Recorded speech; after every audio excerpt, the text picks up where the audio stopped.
Namo Sang Hyang Adi Budaya, Namo Buddhaya. Nah, senang sekali teacher masih bisa berkesempatan membuat video pembelajaran ini khusus untuk kalian yang masih memilih belajar dari rumah. Nah, juga anak-anak yang belajar di sekolah, karena durasi kita per mata pelajaran sangat singkat, teacher merasa kalian mungkin masih perlu untuk mengulang-ulang kembali pelajaran dengan menonton video pembelajaran ini. Hari ini kita akan melanjutkan kembali materi kita, yaitu di pelajaran pendidikan agama Buddha di semester 2 ini. Hari ini kita akan masuk pelajaran 6. Judul materi kita di pelajaran 6 ini adalah disiplin di sekolah. Karena materinya cukup panjang, teacher membaginya dalam beberapa bagian atau beberapa part, dan hari ini kita akan membahas part yang pertama, bagian yang pertama tentang disiplin diri. Di pertemuan sebelumnya tentunya kalian masih ingat bukan? Kita mempelajari tentang disiplin. Disiplin itu artinya melakukan segala sesuatu sebagaimana seharusnya, melakukan sesuatu dengan sebaik-baik mungkin. Nah, hari ini judul utamanya adalah disiplin di sekolah, namun partnya, bagian-bagiannya ada disiplin diri. Tentu saja ini kaitannya adalah disiplin diri di sekolah. Selain berdisiplin di lingkungan rumah, tentunya kita juga harus berdisiplin di sekolah.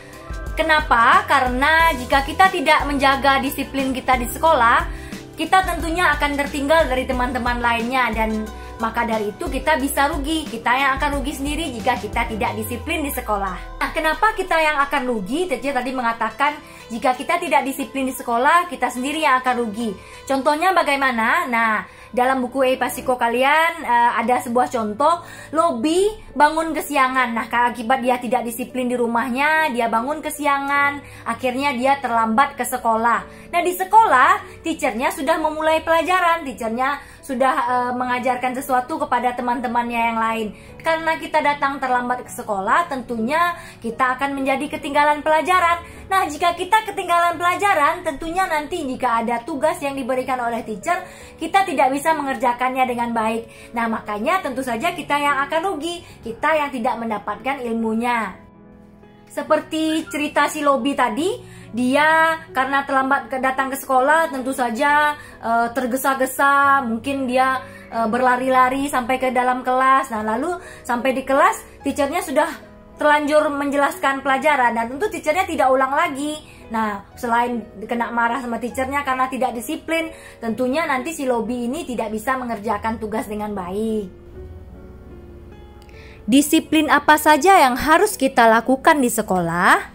Nah, di sekolah kita harus disiplin waktu. Maksudnya bagaimana disiplin waktu? Maksudnya disiplin waktu ini adalah tiba di sekolah tepat pada waktunya. Jangan terlambat.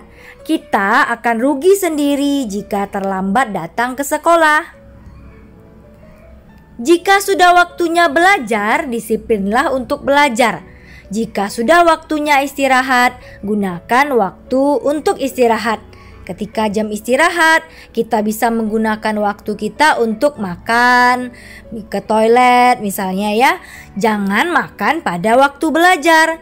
Saat guru sedang mengajar, perhatikan dengan baik. Jangan main atau mengobrol saat guru sedang mengajar. Jika kita main, mengobrol, dan melakukan hal-hal lainnya saat guru mengajar, kita yang akan rugi. Kita tidak akan mengerti apa yang guru ajarkan karena kita sudah sibuk dengan mainan-mainan kita sendiri, sibuk ngobrol ya. Makanya kita tidak bisa mengerti apa yang guru ajarkan. Akibatnya kita tidak akan bisa mengerjakan tugas. Kita tidak bisa mengerjakan soal ulangan. Nilai kita juga akan jadi jelek dan kita tidak akan mendapat ilmunya. Apa yang guru ajarkan sangat berguna, bukan hanya untuk mendapatkan nilai yang bagus, tapi juga akan berguna bagi kehidupan kita. Jadi, dengarkan baik-baik penjelasan guru. Selain disiplin memperhatikan pelajaran, kita juga harus disiplin mengerjakan tugas. Jangan bermain atau mengobrol saat mengerjakan tugas. Kerjakan tugas dengan baik. Kerjakan tugas dengan sungguh-sungguh. Mengapa? Karena mengerjakan tugas membuat kita latihan supaya kita lebih paham apa yang guru ajarkan. Nah, itulah gunanya teacher kita memberikan kita tugas sebagai latihan agar kita semakin memahami apa yang guru kita atau teacher kita ajarkan. Nah, coba ingat-ingat waktu kita masih TK dulu, ketika kamu belajar menulis, teachernya kan menunjukkan dulu di papan tulis cara menulis kan? Nah, apakah kamu langsung bisa menulis lancar setelah melihat gurumu menulis? Kita lihat-lihat aja teachernya menulis, lalu kita lancar menulis? Nah, tentu tidak. Kita harus menjadi lancar menulis setelah kita latihan, bukan? Kita latihan, kita tulis di buku kita. Nah, huruf A, huruf I, huruf U, dan lain sebagainya, sehingga kita bisa lancar menulis. Begitu pula mengerjakan tugas dan PR saat kita sudah SD sekarang. Jika kita mengerjakan tugas dengan baik, artinya kita sudah latihan dengan baik. Akhirnya kita akan lebih paham dan lebih mahir.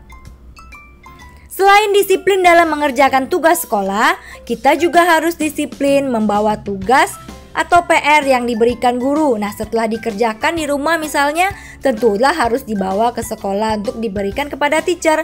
Kita juga harus disiplin membawa barang-barang keperluan sekolah. Siapkan buku dan perlengkapan sekolah yang akan kamu bawa sehari sebelumnya. Jangan sampai ada yang tertinggal.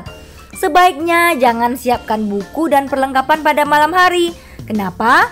Karena jika ada hal-hal yang harus kita beli keperluan sekolah, tentu kita tidak punya waktu lagi kalau hari sudah malam. Nah, makanya kita harus mempersiapkan buku pelajaran kita mungkin di sore hari ya, sehingga kalau ada yang kelupaan masih bisa dibeli ya. Lobby suka malas menyiapkan buku dan perlengkapan sekolah. Setiap bangun pagi, Lobby baru buru-buru menyiapkan semuanya. Ibu guru sudah berpesan pada murid-muridnya untuk membawa gunting dan lem untuk prakarya. Tapi karena buru-buru, Lobby lupa membawanya. Akhirnya saat pelajaran prakarya, Lobby tidak bisa mengerjakan prakaryanya karena tidak punya gunting dan lem. Nah, siapa yang rugi kalau sudah begini? Tentu saja kita sendiri. Kita yang lalai, kita yang tidak membawa keperluan-keperluan yang teachernya sudah sampaikan. Nah, itulah gunanya kita mendisiplinkan diri kita sendiri. Oke, baiklah anak-anak, sekian dulu penjelasan teacher pada part yang pertama mengenai disiplin diri di sekolah ini. Teacher yakin kalian bisa mengambil hikmah dan makna dari materi pelajaran kita hari ini. Teacher yakin kalian semua akan menjadi anak-anak yang berdisiplin. Meskipun sebagian dari kalian belajar dari rumah, bukan berarti kalian namanya tidak sekolah. Kalian tetap sekolah, namun proses belajarnya dilakukan dari rumah.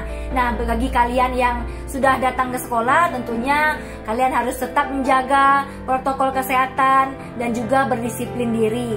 Menjaga protokol kesehatan itu juga perlu disiplin.